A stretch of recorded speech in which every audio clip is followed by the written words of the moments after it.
In consultation with experts from within the Unified Command, the debris is consistent with the catastrophic loss of the pressure chamber. Upon this determination, we immediately notified the families.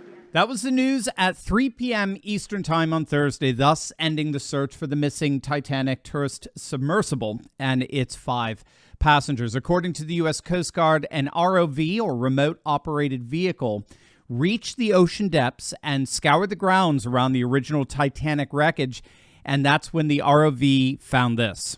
Essentially, we found 5 different major pieces of debris that told us that it was the remains of the Titan. The initial thing we found was the nose cone, which was outside of the pressure hull. We then found a large debris field. Within that large debris field, we found the front end bell of the pressure hull. That was the first indication that there was a catastrophic event. Shortly thereafter, we found a second smaller debris field. Within that debris field, we found the other end of the pressure hull, the aft end bell, which was basically comprised of the totality of that pressure vessel. So basically, the submersible suffered what's called catastrophic implosion, which refers to the sudden collapse of a vessel under immense pressure at great depths.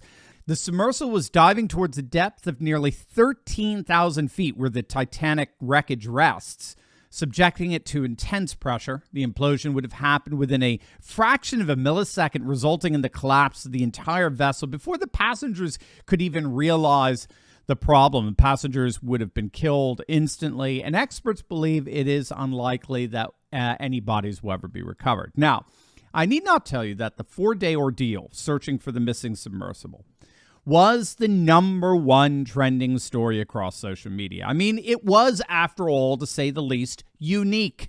Unique in drama, in that you actually had a race against time countdown clocks tracking the slowly depleting levels of oxygen the trapped passengers had. Unique in circumstance, it was, after all, an extremist tourist expedition for the ultra-wealthy, but it was also unique in the reaction it received, and that it became an occasion to widely and mercilessly mock the super-rich. The number of memes mocking the whole escapade were endless.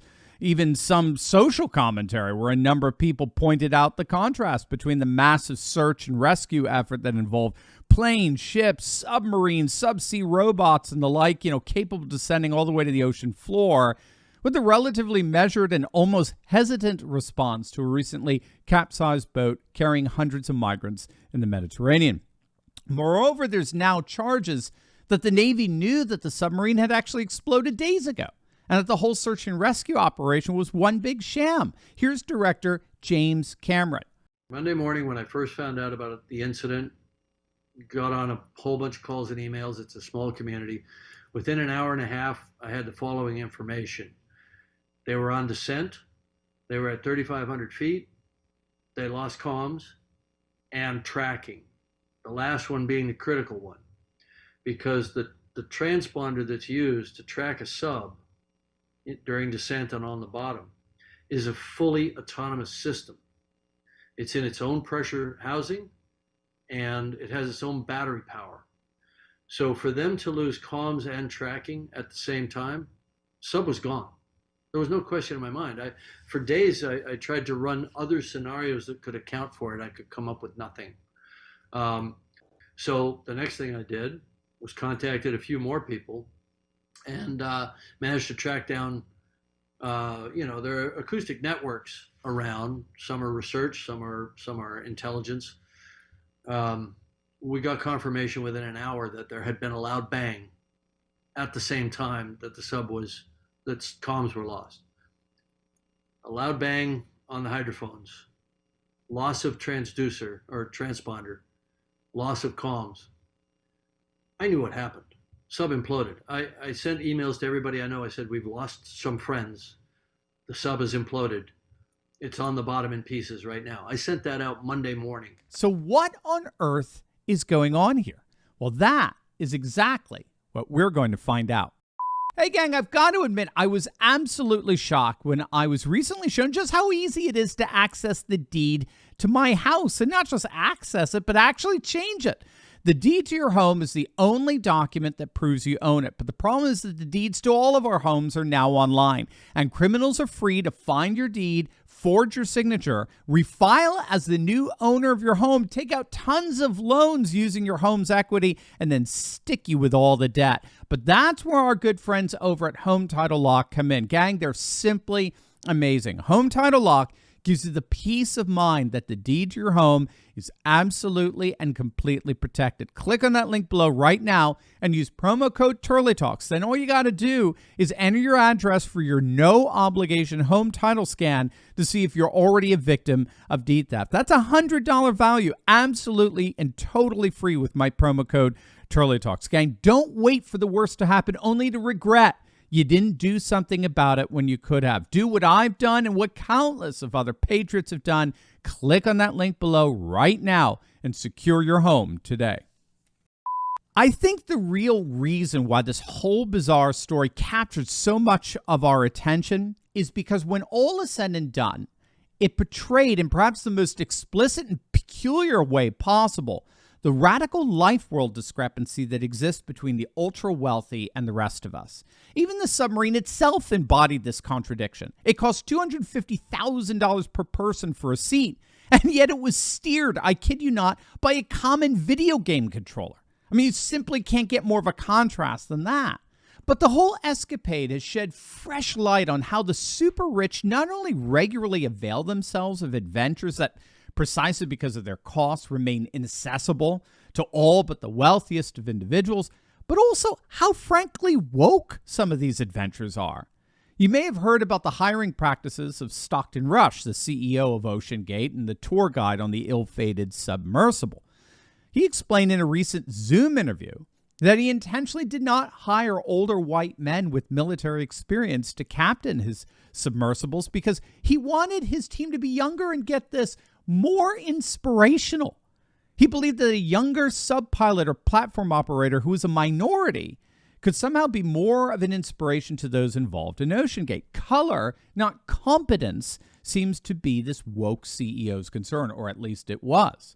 And so for me, what really happened here when all is said and done with the Titan sub tragedy is that it's a fallout from the emergence of a caste-like social system called refeudalization. It's a term that refers to the ways in which the structure of our society is increasingly reflecting the kind of social structure that characterized the feudal Middle Ages. So, for example, today, like then, you have an astonishing concentration of wealth and power where very few people control pretty much everything.